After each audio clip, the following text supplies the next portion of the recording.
अज्ञानातिमिरान्धस्य ज्ञानाञ्जनशलाकया चक्षुरुन्मीलितं येन तस्मै श्रीगुरवे नमः।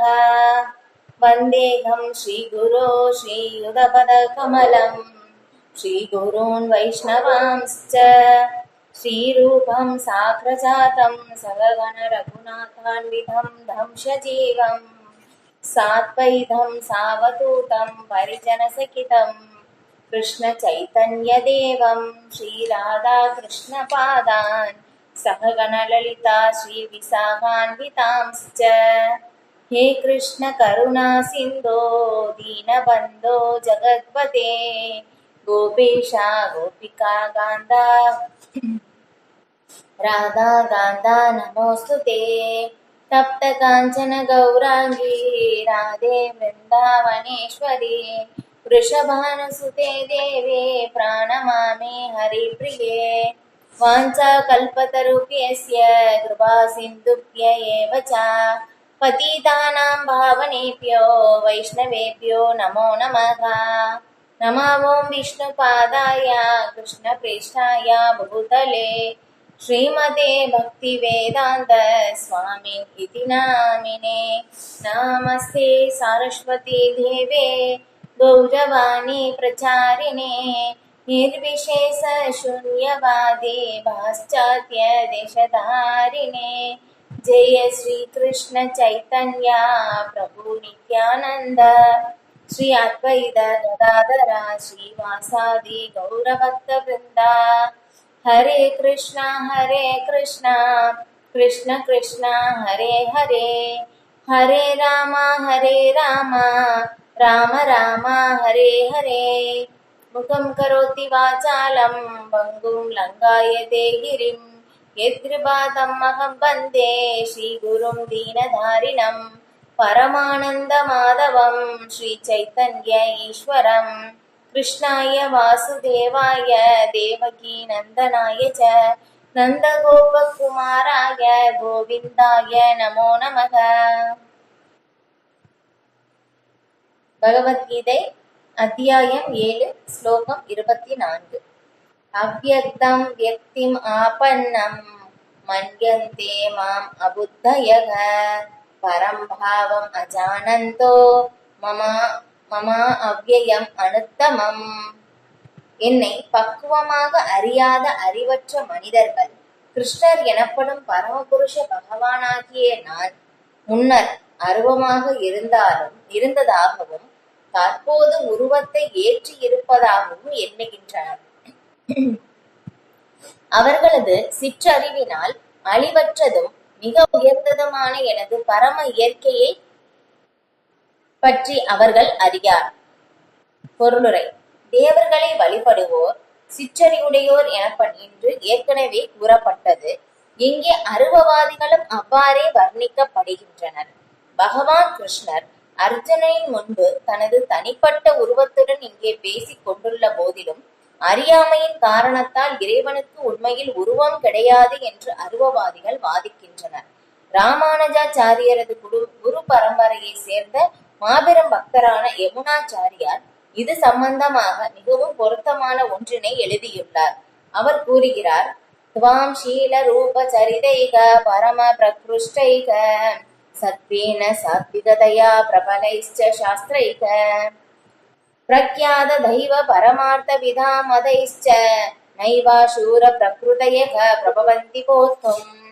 எம்பெருமானே, வியாசதேவர், நாரதர் முதலிய பக்தர்கள் உம்மை முழுமுதற் கடவுளாக அறிகின்றனர். பல்வேறு வேத இலக்கியங்களை புரிந்து கொள்வதன் மூலம் உமது குணம், ரூபம், லீலைகளை பற்றி அறிய முடியும். அதன் மூலம் நீரே பரமபுருஷ பகவான் என்பதையும் புரிந்து கொள்ளலாம். ஆனால் ரஜோகுணத்திலும் தமோகுணத்திலும் உள்ள அபக்தர்களான அசுரர்கள் உம்மை புரிந்து கொள்ள முடியாது. அவர்கள் உம்மை புரிந்து கொள்ள இயலாதவர்கள். வேதாந்தம், உபனிஷத் மற்றும் இதர வேத நூல்களை விவாதிப்பதில் அவர்கள் எவ்வளவுதான் திறமைசாலியாக இருப்பினும் பரமபுருஷரான உம்மை புரிந்து கொள்வது அவர்களுக்கு சாத்தியம் அல்ல. ஸ்தோத்திர ரத்ன 12. வேதாந்த இலக்கியங்களை கற்பதால் மட்டும் முழுமுதற் கடவுளை அறிய முடியாது என்று பிரம்ம சம்ஹிதையில் கூறப்பட்டுள்ளது. முழுமுதற் கடவுளுடைய கருணையால் மட்டுமே அவரது வியக்தித்துவத்தை அறிந்து கொள்ள முடியும். எனவேதான் தேவர்களை வழிபடுவோர் மட்டும் சிற்றறிவு படைத்தவர்கள் அல்ல. பகவானின் வியக்தித்துவத்தை புரிந்து கொள்ள இயலாமல் உண்மையான கிருஷ்ண உணர்வு சற்றுமின்றி வேதாந்தம் மற்றும் வேத இலக்கியங்களை பற்றி அனுமானத்தில் ஈடுபட்டுள்ள அபக்தர்களும் சிற்றறிவு படைத்தவர்களே என்று இந்த ஸ்லோகத்தில் தெளிவாக கூறப்பட்டுள்ளது. பூரண உண்மை அருவமானது என்னும் கருத்தை உடையவர்கள் அபுத்தயக, பூரண உண்மையின் இறுதி நிலையை அறியாதவர்கள் என்று அழைக்கப்படுகின்றனர். பரமனை பற்றிய உணர்வு அருவ பிரம்மனில் தொடங்கி பரமாத்மா நிலைக்கு உயர்வு பெறுகிறது. ஆனால் பூரண உண்மையின் இறுதி சொல் பகவான் என்று ஸ்ரீமத் பாகவதத்தில் கூறப்பட்டுள்ளது. நவீன கால அருவவாதிகள் இவர்களை விட மேலும் சிற்றறிவு படைத்தவர்கள். ஏனெனில் கிருஷ்ணரை பரமபுருஷ பகவான் என உறுதியுடன் கூறிய அவர்களது தரிசிறந்த முன்னோரான சங்கராச்சாரியாரையே அவர்கள் பின்பற்றுவது இல்லை. எனவே பரம உண்மையை அறியாத அனுபவாதிகள் கிருஷ்ணர் தேவகி வசுதேவரே முதல்வர் மட்டுமே அல்லது ஒரு இளவரசர் அல்லது பலம் பொருத்திய ஒரு என்று கருதுகின்றனர். இதுவும் பகவத்கீதையில் 9.11 கண்டிக்கப்பட்டுள்ளது. அவஜானந்தி மாமூடா மானுஷம் தனும் ஆசிகா, முட்டாள்கள் மட்டுமே என்னை சாதாரண மனிதனாக கருதுவர். உண்மை என்னவெனில் பக்தி தொண்டு ஆற்றாமல் கிருஷ்ண உணர்வினை விருத்தி செய்யாமல் யாரும் கிருஷ்ணரை புரிந்து கொள்ள முடியாது. பாகவதம் 10.14.29 இதனை செய்கின்றது. அதாபிதே தேவதாம்புஜத்வய பிரசாதலேஷ ஜானானி தத்துவம் பகவன் மகிம்னோ நச்சான்ய ஏகோபி சிரம் விசின்பன். எம்பெருமானே, உமது தாமரை திருவடிகளின் கருணையை ஒருவன் சிறிதளவு பெற்றால் அவன் உமது வியக்தித்துவத்தின் மகத்துவத்தை புரிந்து கொள்ள முடியும். ஆனால் பரமபுருஷ பகவானை யோசிப்பவர்கள் பல வருடங்களாக தொடர்ந்து வேதங்களை படித்தாலும் உம்மை அறிய இயலாதவர்கள் ஆவர். பரமபுருஷ பகவானான கிருஷ்ணரது ரூபம், குணங்கள் மற்றும் நாமத்தின் மகிமைகளை மன அனுமானத்தினாலும் வேத இலக்கியங்களை விவாதிப்பதாலும் புரிந்து கொள்ள முடியாது. அவரை முக்தி தொண்டால் மட்டுமே புரிந்து கொள்ள முடியும். ஹரே கிருஷ்ண கிருஷ்ண கிருஷ்ண ஹரே ஹரே, ஹரே ராம ராம ராம ஹரே ஹரே என்னும் மகாமந்திர உச்சரிப்புடன் தொடங்கக்கூடிய கிருஷ்ண உணர்வில் பூரணமாக ஈடுபடும் போது பரமபுருஷ பகவானை புரிந்து கொள்ள முடியும். கிருஷ்ணரது உடல் இந்த ஜட இயற்கையினால் ஆனது என்றும் அவரது லீலைகள், அவரது ரூபம் மற்றும் அனைத்தும் மாயை என்றும் பக்தியற்ற அருவவாதிகள் எண்ணுகின்றனர். இத்தகைய அருவவாதிகள் மாயாவாதிகள் என்று அறியப்படுகின்றனர். இறுதி உண்மையை அறியாதவர்கள். 20ஆம் ஸ்லோகம் மிக தெளிவாக கூறுகின்றது. காமை ஞானாக பிரபத்தியந்தே அந்நிய தேவதா. காம இச்சையினால் குருடானவர்கள் பல்வேறு தேவர்களிடம் சரணடைகின்றனர். பரமபுருஷ பகவான் மட்டுமின்றி பல்வேறு தேவர்களும் உள்ளனர் என்று அவர் அத்தகைய தேவர்களுக்கென குறிப்பிட்ட லோகங்களும் பகவானுக்கென குறிப்பிட்ட லோகங்களும் உள்ளது என்று பொதுவாக ஏற்றுக்கொள்ளப்படுகிறது. 23ஆம் ஸ்லோகத்தில் கூறப்பட்டுள்ளபடி தேவான் தேவயஜோ யாந்தி யாந்தி மாமபி, தேவர்களை வழிபடும் பல்வேறு லோகங்களை அடைகின்றனர். பகவான் கிருஷ்ணரின் பக்தர்கள் கிருஷ்ண லோகத்தை அடைகின்றனர். இக்கருத்து தெளிவாக கூறப்பட்டு இருப்பினும் அருவவாதிகள் கடவுள் உருவம் என்றும் இந்த உருவங்கள் அனைத்தும் கற்பனையானவை என்றும் கூறுகின்றனர். கீதையை படிப்பதிலிருந்து அவர்களது லோகங்களும் சரி கீதையை படிப்பதிலிருந்து தேவர்களும் அவர்களது லோகங்களும் அருவமானவை என்று தோன்றுகிறதா? நிச்சயமாக தேவர்களும் சரி, பரமபுருஷ பகவானான கிருஷ்ணரும் சரி அருவமானவர் அல்ல. அவர்கள் அனைவரும் நபர்கள். பகவான் ஸ்ரீ கிருஷ்ணர் முழுமுதற் கடவுள். அவருக்கு சொந்த வாசஸ்தலம் உண்டு. அது தேவர்களுக்கும் தலங்கள் உண்டு. எனவே இறுதி உண்மை அருவமானது. உருவம் அடையாளம் காண்பதற்கே என்னும் நிர்விசேஷ உண்மைக்கு புறம்பானதாகும். உருவம் அடையாளம் அல்ல என்பதை இங்கே தெளிவாக கூறப்பட்டுள்ளது. தேவர்களது ரூபங்களும் பரமபுருஷ ரூபமும் ஒரே சமயத்தில் இருக்கக்கூடிய என்றும் பகவான் ஸ்ரீகிருஷ்ணர் சச்சிதானந்த மையமானவர், நித்தியமான ஆனந்த அறிவுடையவர் என்றும் நாம் பகவத்கீதையில் இருந்து தெளிவாக புரிந்து கொள்ளலாம். மேலும் பரமபூரண உண்மை இயற்கையிலேயே பூர்ண ஆனந்தம் உடையவர், ஆனந்த மயோபியாசாத் என்றும் எல்லையற்ற மங்களகரமான குணங்களின் இருப்பிடம் அவரே என்றும் வேதங்கள் உறுதி செய்கின்றன. பகவான் பிறப்பற்றவர், அஜ என்ற போதிலும் தனது விருப்பப்படி தோன்றுவதாக பகவத்கீதையில் கூறுகிறார். இந்த உண்மைகளே நாம் பகவத்கீதையிலிருந்து கற்றுக்கொள்ள வேண்டியவை. பரமபுருஷ பகவான் எவ்வாறு அருவமாக இருக்க முடியும் என்பதை நமக்கு புரிவது இல்லை. கீதையின் வார்த்தைகளை பொறுத்தவரை அருவவாதிகளின் அடையாள கொள்கை பொய்யானதாகும். பரம பூரண உண்மையான பகவான் கிருஷ்ணருக்கு ரூபமும் தனித்தன்மையும் உண்டு. இந்த ஸ்லோகத்தில் இருந்து மிகவும் தெளிவாகிறது. ஓம் நமோ பகவதே வாசுதேவாய. ஓம் நமோ பகவதே வாசுதேவாய. ஓம் நமோ பகவதே வாசுதேவாய. போன வகுப்புல தேவ வழிபாடு பற்றி பார்த்தோம். இப்ப இந்த ஸ்லோகத்துல மாயாவாதிகளை பற்றி இங்க பகவான் கூறுகின்றார். அவங்க எப்படி பகவானை பாக்குறாங்கன்னா, என்னை பக்குவமாக அறியாத அறிவற்ற மனிதர்கள் கிருஷ்ணர் எனப்படும் பரமபுருஷ பகவானாகிய நான் முன்னர் அருவமாக இருந்ததாகவும் தற்பத்தை ஏற்றி இருப்பதாகவும் இருக்கின்றனர். அவர்களது சிற்றறிவினால் அழிவற்றதும் மிக உயர்ந்ததுமான எனது பரம இயற்கையை பற்றி அவர்கள் அறியார். இல்ல தேவர்கள் தேவ சிற்றறிவுடையவர்கள் எப்படி போன வகுப்புல சொல்லப்பட்டிருந்ததுன்னா, அவங்க தேவர்களை வழிபடுகிறார்கள். ஏதோ ஒரு எனக்கு இந்த ஆசை வேண்டும், தன்னுடைய ஆசை சிற்றின்ப ஆசைகளை திருப்தி செய்து கொள்வதற்காக தேவர்களை வழிபடுகிறார்கள். இப்ப இங்க அருவவாதிகள் எப்படி சொல்றாங்கன்னா, பகவானுக்கு உருவமே இல்லை, பகவான் வெறும் ஒளி மட்டும்தான். அதுக்கப்புறம் என்ன அருவமாக தான் இருக்கிறார், வெறும் ஒளி மட்டும்தான் இருக்காங்க. திடீர்னு பகவான் ஒரு உருவத்தை ஏற்கிறார். ஆனா பகவான் எப்பவுமே ஒளி வடிவம் தான் அப்படின்னு சொல்றாங்க. ஆனா அது இங்கே கண்டிக்கப்படுகின்றது. ஏன்னா பகவத்கீதை அங்க பேசும்போது பகவான் உருவத்திலேயே அங்கே நிற்கின்றார் இல்லையா? பகவானுக்கு உருவம் இருக்கின்றது, பகவானுடைய நாமம் இருக்கின்றது, லீலைகள், குணங்கள், பகவானுக்கு சொந்த இருப்பிடம் இருக்கின்றது. அந்த இருப்பிடம் நித்தியமானது இல்லையா? அப்ப பகவானுடைய ரூபம் சச்சிதானந்த ரூபம். ஆனா அருவவாதிகளால் இதை ஏற்றுக்கொள்ள முடிவதில்லை. பகவான் எப்படின்னா அசுரர்களை கூட மன்னித்து விடுவார்.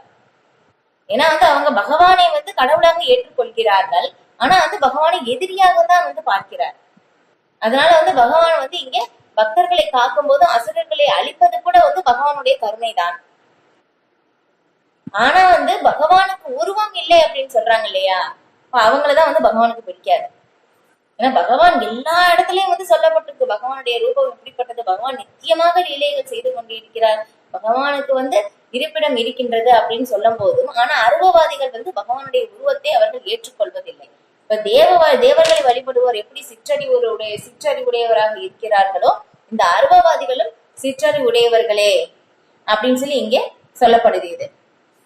அதுக்கப்புறம் ராமானுஜாச்சாரியார் குரு பரம்பரையை சேர்ந்த யமுனாச்சாரியார் சொல்றாங்க, எப்படி பகவான் கிருஷ்ணரை இல்லையா எல்லாருமே ஏத்துக்கிறாங்க. வியாசதேவரை ஏத்துக்கிறார், கிருஷ்ணர் முழுமுதற் கடவுள் இல்லையா? ஸ்ரீமத் பாகவதத்தில் பாத்தீங்கன்னா முதல் ஸ்லோகத்தில் ஓம் நமோ பகவதே வாசுதேவாய அப்படின்னு சொல்லிதான் அங்கே வருது. வசுதேவரின் புதல்வர் ஆகிய தேவகி வசுதேவரின் புதல்வருக்கு எனது பணிவான வணக்கங்களை நான் சமர்ப்பிக்கின்றேன். அங்கிருந்துதானே தொடங்குது பிரார்த்தனையே, அங்கேயேதான் தொடங்குது. ஆனா இருந்தாலும் என்ன பண்றாங்கன்னா, எல்லா சாஸ்திர ஆதாரங்கள் எல்லாமே இருந்தும் பகவானை நேரடியாக பார்த்தும் அவர்கள் ஏற்றுக்கொள்வதில்லை. இது வியாசதேவர், நாரதர், இவங்க எல்லாருமே பகவானை முழுமுதற் கடவுளாக ஏற்றுக்கொள்கின்றனர் இல்லையா? வேத இலக்கியங்கள் நாம படிப்பதன் மூலம் நாம் தெரிந்து கொள்கின்றோம், பகவானுக்கு ரூபம் இருக்கின்றது இல்லையா? பகவானுடைய நாமம் இருக்கின்றது, பகவானுடைய லீலைகள் இருக்கின்றது. இல்லை, இது எல்லாமே பகவானிடம் இருந்து வேறுபட்டது கிடையாது, இது எல்லாமே திவ்யமானவை அப்படின்னு சொல்லி நம்ம எல்லாருமே புரிந்து கொள்ள முடியுது. ஆனா இருந்தாலும் என்ன ஆகுதுன்னா, ரஜோகுணத்தில் தமோகுணத்தில் மூழ்கி இருப்பவர்களால் இதனை ஏற்றுக்கொள்ள முடிவதில்லை. அவங்களால புரிந்து கொள்ளவே முடியாது. அசுரர்களால் அவங்க பக்கத்திலே பகவான் நின்னாலும் அவங்களால புரிந்து கொள்ள முடியல இல்லையா? ஜராசந்தன், அப்புறம் தந்தவக்ரன், சிசுபாலன், இவங்க முன்னாடி பகவான் எப்பவுமே இருந்தாங்க. ஆனா இருந்தாலும் என்னன்னா, பகவானை முழுமுதற் கடவுளாக அவர்கள் ஏற்றுக்கொள்ளவே இல்லை. ஆனா நேரடியாக இருந்தாலும் அவங்களால ஏற்றுக்கொள்ள முடியவில்லை. ஆனா பக்தர்கள் முன்னாடி நம்ம எந்த அளவுக்கு மறைத்து கொண்டாலும் பக்தர்கள் வந்து கண்டுபிடிச்சிருவாங்க பகவானை. இதுதான் வந்து பக்தர்களுக்கும் அசுரர்களுக்கும் உள்ள வித்தியாசம். நேரடியாக நிற்கிறாரு பகவான். ஆனா இருந்தாலும் பாருங்க, அந்த ராஜசூய யாகம் யுதிஷ்டிர மகாராஜா வந்து செய்யும் போதும் எல்லாருமே வந்து அரசருக்கு கீழ்ப்படிந்து யாருக்கு வந்து முன்னுரிமை வந்து கொடுக்கணும்னு சொல்லும் போது, கிருஷ்ணர் வந்து அந்த அரியாசனத்தில் அமரும் போது யாருக்குமே வந்து எந்த என்ன 33 கோடி தேவர்கள், பிரம்ம தேவர் வர்றாங்க, சிவபெருமான் இருக்காங்க, எல்லா தேவர்களும் இருக்காங்க, என் நாட்டில எல்லா அரசர்களும் வந்துட்டாங்க, உலகத்தில எல்லா அரசர்களும் அந்த ராஜசூய யாகத்துக்கு வந்து வந்துட்டாங்க.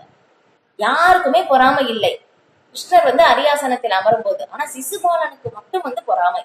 அவ்வளவு இதாங்க வந்து ரொம்ப எவ்வளவு மோசமாக வந்து பேச வேண்டுமோ அந்த அளவுக்கு வந்து கடுமையான மோசமான வார்த்தைகளால் வந்து பகவானை வந்து சிசுபாலன் வந்து திட்டம் போது அர்ஜுனனுக்கு கோபம் வருது, யுதிஷ்டிர மகாராஜாவுக்கு கோபம் வருது, பீமசேனன் கோபம் வருது.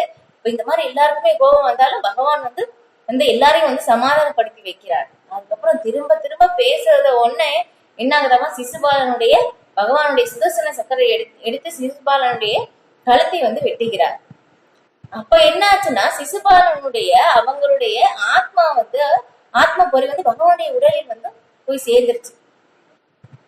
பாருங்களேன், இப்ப இதுதான் வந்து பகவானுடைய ஒரு காருண்யம். இது எதிரிகளுக்கும் கூட பகவான் வந்து காருண்யத்தை வந்து காட்டுகின்றார். இப்ப வந்து எல்லாருமே வந்து பகவான் வந்து அசுரர்கள் தேவர்கள் இல்லையா, எல்லாருமே பகவானை பொறுத்தவரை எல்லாமே சமம் தான் இது அப்படின்னு வந்து சொல்லப்படுது. அதுக்கப்புறம் வந்து நம்ம வந்து எவ்வளவுதான் வேதங்களை வந்து கற்றாலும் இல்லையா, எல்லா சாஸ்திரங்களையும் வந்து நாம் வந்து படிக்கிறோம் இல்லையா, எல்லா சாஸ்திரங்களும் படிக்கிறோம், எல்லா வேத இலக்கியங்கள் எல்லாமே வந்து தெரியுது. ஆனா எல்லாமே தெரிந்தும் பகவான் கிருஷ்ணரை புரிந்து கொள்ள முடியுமா அப்படின்னு கேட்டோம்னா ரொம்ப கஷ்டம். வேதேசு துர்லபம் அதுர்லபம் ஆத்ம பக்தம் இல்லையா, பகவானின் கருணையால் தான் பகவானுடைய വ്യക്തിത്വம்னா உருவம், பகவானுடைய உருவத்தை புரிந்து கொள்ள முடியும். அதுக்கப்புறம் பக்தர்களுடைய கருணையால் தான் புரிந்து கொள்ள முடியும். இதுதான் வழி இல்லையா. எவ்வளவுதான் நம்ம வந்து படிச்சாலும் எவ்வளவுதான் வந்து செய்தாலும் நாம் வந்து பகவானை புரிந்து கொள்ள முடியாது. ஒரே வழி என்ன, பகவானே வந்து தம்மை காட்டி கொடுக்கும் போதுதான் பகவானுடைய கருணையால் புரிந்து கொள்ள முடியும். அதுக்கப்புறம் பக்தர்களுடைய கருணையால் வந்து நாம் வந்து புரிந்து கொள்ள முடியும். இது ஆனா அனுமானத்தினாலும் வந்து பகவானை வந்து புரிந்து கொள்ள முடியாது. இது இப்ப இதே பார்த்தோம்னா இங்க பிரபோதானந்த சரஸ்வதி பிரகாஷானந்த சரஸ்வதி எப்படின்னா, அவங்க வந்து பகவானை வந்து வெறும் அருவமாகத்தான் வந்து பார்க்கிறார்கள். சங்கராச்சாரியாருடைய வழியில் வந்து வர்றவங்க இல்லையா, பகவான் அவங்க சங்கராச்சாரியர் வந்து அருவவாதத்தையே வந்து பரப்பினார். ஆனா வந்து கடைசியில வந்து அவங்க என்ன சொல்லிட்டாங்கன்னா, பஜ கோவிந்தா சொல்லிட்டாங்க, கிருஷ்ணரை தான் வந்து நாம் வந்து வழிபட வேண்டும். அப்ப கிருஷ்ணரை தான் வந்து நாம வழிபட வேண்டும் அப்படின்னு சொல்லி வந்து அவங்க சொன்னாங்க. ஆனா இருந்தாலும் வந்து அவங்க சங்கராச்சாரியர் வழியில் வர்றவங்க அதையே அவர்கள் வந்து பின்பற்றுவது இல்லை. அப்ப இதுதான் வந்து சொல்லப்படுது. அப்ப வந்து என்னன்னா, அப்ப வந்து பகவானுக்கு வந்து உருவம் இல்லை அப்படின்னு சொல்லி வந்து அவங்க சொல்றாங்க. அவங்க எப்படின்னா, நாம வந்து பகவானை வந்து புரிந்து கொண்டோம் அப்படின்னாக்கா நமக்கு வந்து இப்போ வந்து ஒரு உருவம் இருக்கு. நாமளும் வந்து பகவானை வந்து தெரிந்து கொண்ட பிறகு நாம் பகவானும் வந்து ஒளி, நாமளும் ஒரு ஒளி, நாம பகவானோடு போய் சேர்ந்துருவோம் அப்படின்னு சொல்லி அவங்க நினைக்கிறாங்க. நம்ம பகவானை வந்து தெரிந்து கொண்டோம்னா நாமளும் கடவுள். யார் யார் கடவுளை வந்து தெரிந்து கொள்கிறார்களோ எல்லாருமே கடவுள் ஆயிடுறாங்க அப்படின்னு சொல்றாங்க இல்லையா. நம்ம கடவுள் என்றுமே ஆக முடியாது. பகவானு கடவுளுக்கும் நமக்கும் நிறைய வித்தியாசம் இருக்கு இல்லையா, கடல் அளவு வித்தியாசம். பகவான் வந்து விபு, நாம வந்து அணு இல்லையா, அவ்வளவு பெரிய வித்தியாசம் இருக்கு. நம்ம என்றுமே கடவுள் ஆகவே முடியாது. அவங்க எப்படி நினைக்கிறாங்கன்னா கடவுள் அப்படின்னு சொல்லி. அதனால வந்து அவங்க யாரை பார்த்தாலும் என்னன்னா, கடவுளை வந்து யார் புரிஞ்சுக்கிறாங்களோ அவங்க பாக்குற எல்லாரும் வந்து நாராயணா நாராயணா அப்படின்னு சொல்லுவாங்க. ஏன்னா நம்ம கடவுள் ஆயிட்டோம் அப்படின்னு சொல்லி. இப்போ ஒரு நாள் வந்து இதை பற்றி விளக்கம் வந்து சைத்தன்ய சரிதாமிரத்துக்கு விரிவாக இருக்கு. வந்து சுருக்கமா மட்டும் வந்து பார்க்கலாம். ஒரு பக்தருடைய வீட்டில் வந்து அவங்க என்ன பண்றாங்கன்னா, சைத்தன்ய மகாபிரபுவை வந்து அழைக்கிறாங்க. அன்னைக்கு விருந்துக்காக வந்து அவங்களுடைய வீட்டிற்கு வந்து அழைக்கிறாங்க. அழைக்கும் போதும் வந்து இந்த பிரகாசானந்த சரஸ்வதி அவங்களுடைய நிறைய சீடர்கள் வந்து இருக்காங்க, அவங்களையும் வந்து அழைக்கிறாங்க. ஏன்னா அங்க வரும்போது அருவவாதிகள் அங்க வரும்போது சைத்தன்ய மகாபிரபு வரமாட்டாங்கன்னு தெரியும். ஆனா இருந்தாலும் இது பகவானுடைய விருப்பப்படி அந்த பக்தர்களுடைய தூண்டுதலால் வந்து அந்த பக்தருடைய தூண்டுதல சாரி சைத்தன்ய மகாபிரபு வந்து அந்த பக்தருக்கு வந்து இந்த மாதிரி சூழ்நிலையை வந்து சூழ்நிலையை வந்து அவர்கள் மூலமாக வந்து ஏற்படுத்துகிறார். அப்ப வந்து அவங்க எல்லா சீடர்களும் வந்து வந்துட்டாங்க, பிரகாசானந்த சரஸ்வதி எல்லா சீடர்களோட. அதுக்கப்புறம் சைத்தன்ய மகாபிரபு அங்க வர்றாங்க. அங்க வரும்போது அப்ப வந்து உள்ள இருந்து உட்கார்ந்துருக்காங்க பிரகாசானந்த சரஸ்வதி அவங்களோட சீடர்களோட வந்து அந்த உள்ள உட்கார்ந்துருக்காங்க. ஆனா வந்து சைத்தன்ய மகாபிரபு வரும்போது அங்க வந்து வெளியே கை கழுவுற இடத்துல அங்க வந்து உட்கார்றாங்க. சைத்தன்ய மகாபிரபு ரொம்ப பணிவான அந்த ஒரு மன காட்டுறாங்க. அப்ப கிருஷ்ணர் தான் அப்படின்னு சொல்லி வந்து அவங்க என்ன பண்றாங்கன்னா அவங்களுடைய தேஜஸ் அதை வந்து பகவான் வந்து வெளிப்படுத்துகிறார். பார்க்க ஒரு சன்னியாசியாக வந்து இருக்கிறார், ரொம்ப அழகா இருக்காங்க. அவங்களுடைய தேஜஸ் அப்படியே வந்து அந்த பிரகாசானந்த சரஸ்வதி காட்டும் போது வந்து அவங்க வந்து பாக்குறாங்க. பிரகாசானந்த சரஸ்வதி வெளியே வந்து பாக்குறாங்க, என்ன நீங்க இங்க உட்கார்ந்துருக்கீங்க நாராயணா. ஏன்னா வந்து எல்லாரையும் அவங்க நாராயணதா அப்படின்னு சொல்லி கூப்பிடுவாங்க இல்லையா. அதனால எவ்வளவு நாள் வந்து யாரையும் நாராயணா சொன்னாங்க, இப்ப உண்மையிலேயே பகவானையே வந்து நாராயணன்னு சொல்லி கரெக்டா சொல்லிட்டாங்க. அதனால அவங்களுடைய எல்லா குற்றங்களும் வந்து அழிக்கப்பட்டது. அப்ப வந்து ஏன் இங்க உட்கார்ந்துருக்கீங்க நாராயணா, வாங்க உள்ள வாங்க அப்படின்னு சொல்லி கூட்டிட்டு போறாங்க உள்ள.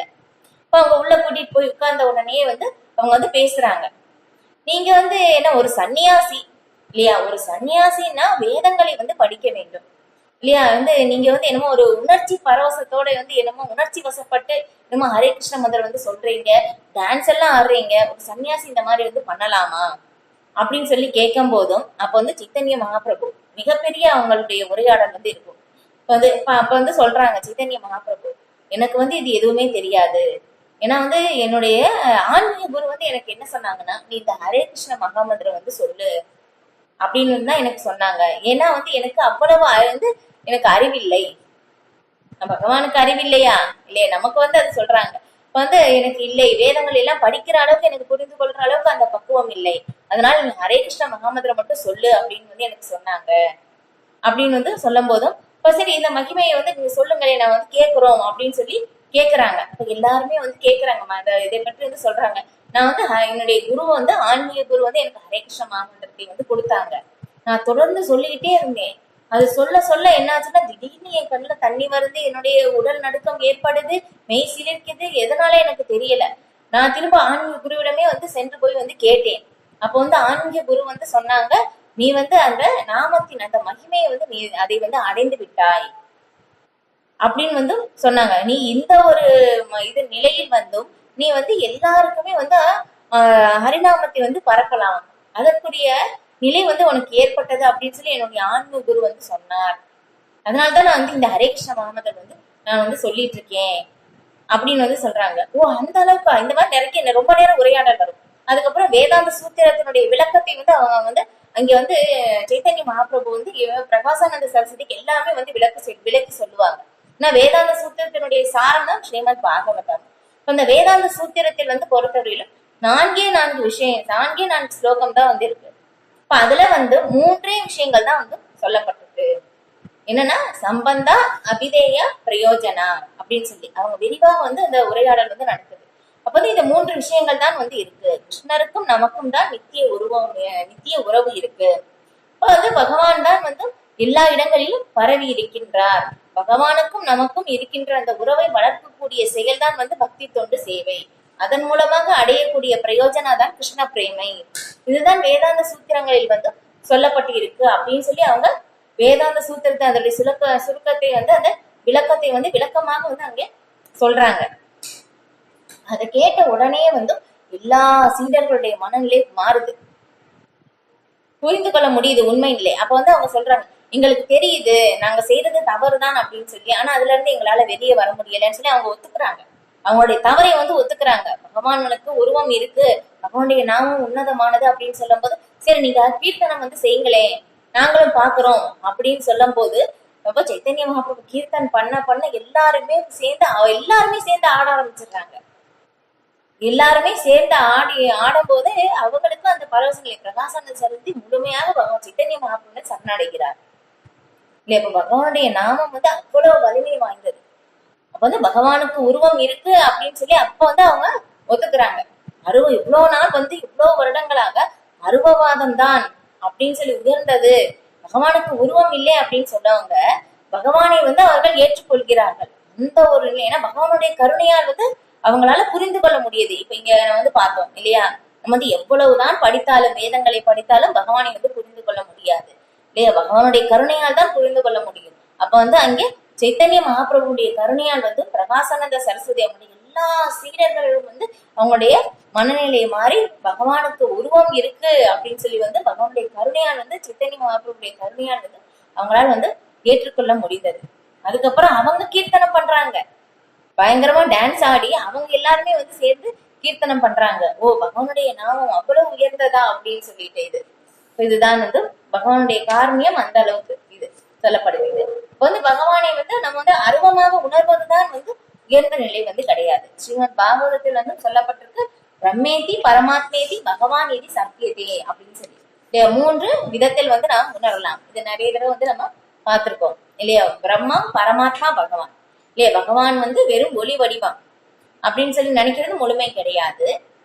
இதை விட உயர்ந்து பகவான் வந்து வெறும் பரமாத்மா அப்படின்னு சொல்லி வந்து நினைப்பதும் வந்து அதை வந்து புரிந்து கொள்வதும் வந்து உயர்ந்த நிலை கிடையாது. இதை விட வந்து கிருஷ்ணர், பகவான் ஸ்ரீ கிருஷ்ணருக்கு உருவம் இருக்கு இல்லையா. பகவான் கிருஷ்ணருக்கு வந்து ஒரு இருப்பிடம் இருக்கு. பகவானுடைய நாமம், குணங்கள், லீலைகள் எல்லாமே திவ்யமானவை அப்படின்னு சொல்லி வந்து புரிந்து கொள்வதுதான் வந்து மிக உயர்ந்த நிலை. ஹரே கிருஷ்ணா.